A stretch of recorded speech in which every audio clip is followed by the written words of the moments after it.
بسم الله الرحمن الرحيم الحمد لله رب العالمين والصلاة والسلام على سيد المرسلين وعلى آله وصحبه أجمعين رب اشرح لنا صدورنا ويسر لنا أمورنا واحلل عقدة من ألسنتنا يفقهوا أقوالنا ثبت أقدامنا وتمم تقصيرنا يا ربنا رب العالمين لا حول ولا قوة إلا بالله العلي العظيم لا حول ولا قوة إلا بالله لا حول ولا قوة إلا بالله العلي العظيم أما بعد اللهم صل وسلم وبارك على سيدنا محمد وعلى آل سيدنا محمد أستغفر الله الذي لا إله إلا هو الرحمن الرحيم الحي القيوم الذي لا يموت وأتوب إليه اللهم اغفر لنا.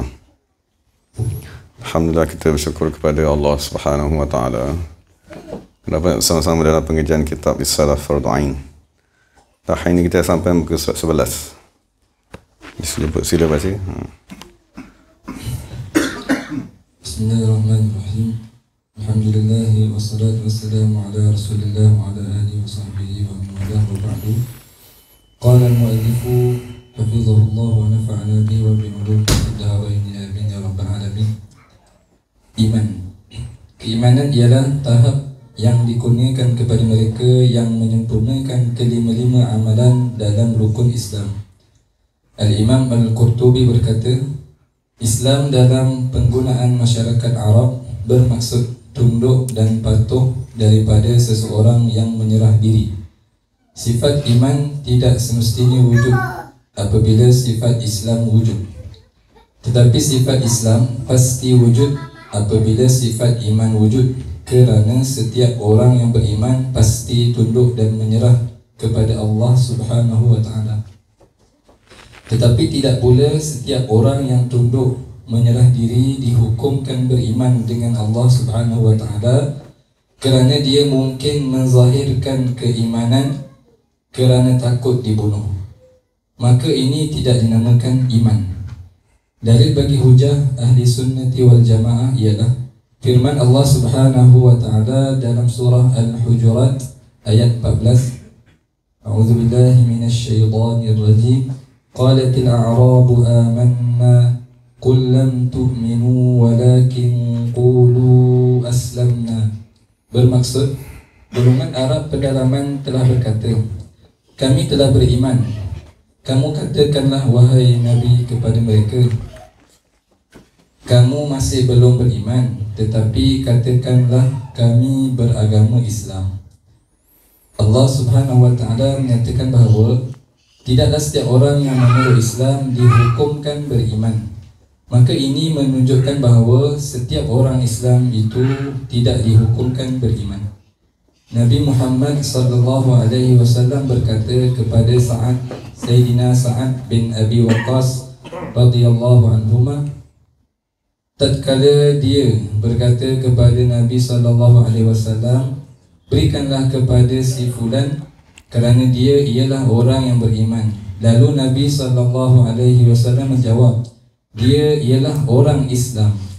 Hadis ini menunjukkan bahawa terdapat perbezaan antara Islam dan iman. Sesungguhnya iman perkara batin dan Islam perkara zahir. Hakikat ini amat jelas dan nyata. Bismillahirrahmanirrahim. Jadi kita sampai pada muka surat yang ke-11. Tajuknya ialah keimanan. Jadi keimanan ni ialah tingkatan kedua setelah maqam Islam. Maksudnya apabila kita menyempurnakan rukun Islam yang 5 yang kita dah bincang sebelum ni, maka Allah Subhanahu wa taala akan mengurniakan kepada kita kurniaan yang agung, iaitu al-iman.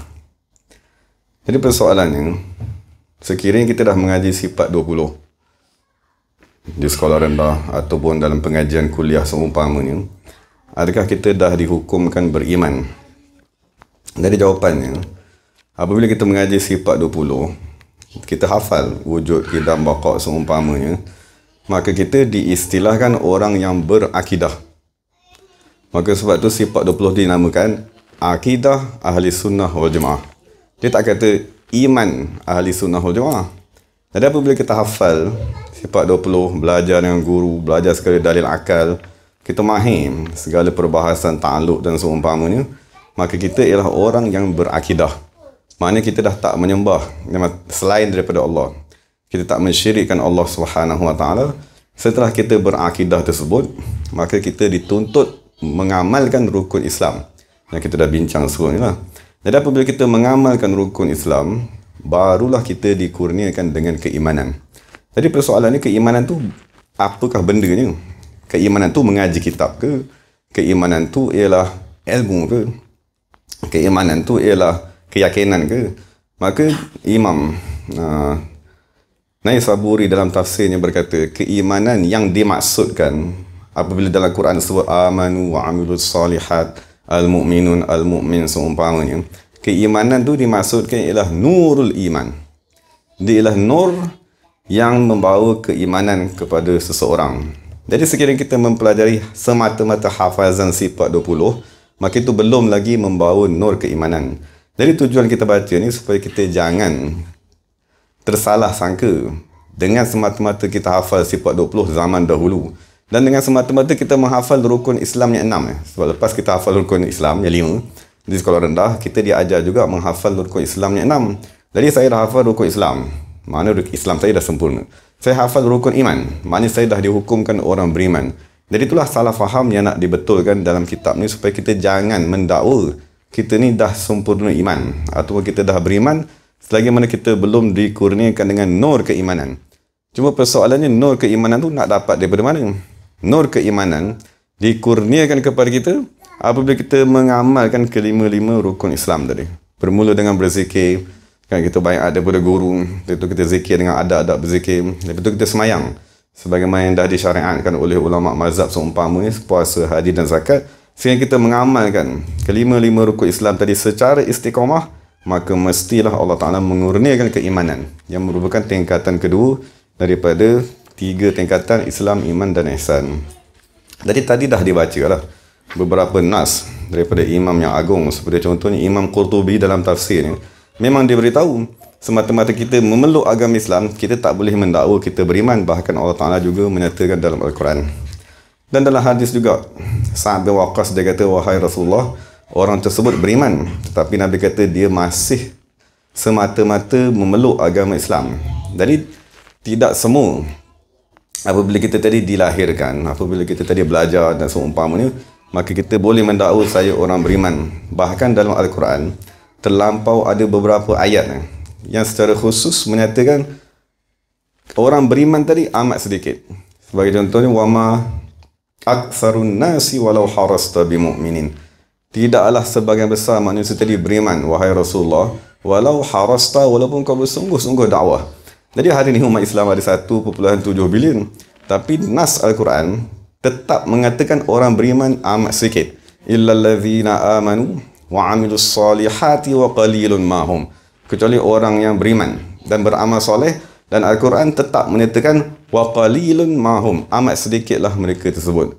Jadi tujuan kita baca ni bukannya untuk kita tadi nak menghukum orang lain, sebab tiap-tiap hari kita baca dalam Fatihah, ihdinas sirat, tunjukkan kepada aku, ihdina, wahai Allah, tunjukkan kepada aku kesilapan diri aku, tunjukkan kepada aku kelemahan, tunjukkan kepada aku apa yang dah sempurna, apa yang belum sempurna. Jadi tujuan kita belajar ni supaya kita kata jangan sekali-kali kita mendakwa saya dah sempurna iman, kan, saya lah orang yang beriman, saya dah mempunyai tanda-tanda keimanan. Supaya kita tahu selagi mana nur keimanan belum masuk di dalam diri kita, maka kita tadi masih dinamakan orang Islam. Dan dalam hadis yang lain, Rasulullah berkata, maksud dari kalangan manusia ni, apabila meninggal dunia, ramai yang dikhawatiri tidak masuk ke dalam syurga Allah Subhanahu Wa Taala. Cuma hadis tadi dia lebih pada merujuk kepada golongan Ya'juj dan Ma'juj yang tidak beriman. Maksud bilangan mereka amat ramai, tetapi tidak beriman dengan Allah dan Rasulnya. Jadi perkara yang paling penting sekali kita nak fikir ialah, adakah aku telah dikurniakan dengan nur keimanan ataupun tidak. Sahabat-sahabat radhiyallahu anhum, dia tahu cara nak mendapatkan keimanan tadi ialah dengan berzikir. Sebab iman tu datang melalui nur berzikir. Maka apabila dia bertemu dua orang, dia kata, ta'al najlis nu'min sa'ah.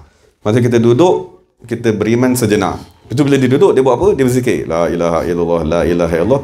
20 kali, 30 kali, 100 kali. Lepas tu dia orang pergi berpisah. Sebab dia tahu itulah cara untuk mereka tadi menambahkan keimanan mereka dengan berzikir mengingati Allah Subhanahu wa taala. Jadi moga-moga dengan kefahaman tadi, dengan nas daripada Imam Al-Qurtubi radhiyallahu anhu, maka kita dapat mengetahui tujuan kita tadi berzikir, tujuan kita tadi beramal ialah moga-moga kita dikurniakan dengan keimanan. Dan moga-moga kita tahulah hari bahawa keimanan berbeza dengan akidah. Akidah ialah pegangan yang diasaskan dengan dalil-dalil akal. Tapi keimanan ialah nur yang datang apabila manusia tadi amanu wa amilus salihat. Apabila dia tadi beramal soleh. Jadi segala yang baik daripada Allah Subhanahu wa taala, segala salah silap daripada diri saya sendiri. Wa aqulu qawli hadza wa astaghfirullahal azim li wa lakum li sa'il muslimin wal muslimat. Bismillahirrahmanirrahim. Allahumma faqihna fid din wa 'allimna ta'wil wa hdina siratal mustaqim. Allahumma a'inna 'ala dhikrika wa syukrika wa husni ibadatika wa la taj'alna minal ghafilin. Subhana rabbika rabbil izzati 'amma yasifun wa salamun 'alal mursalin. Alhamdulillahi rabbil alamin. Taqabbalallahu minna minkum.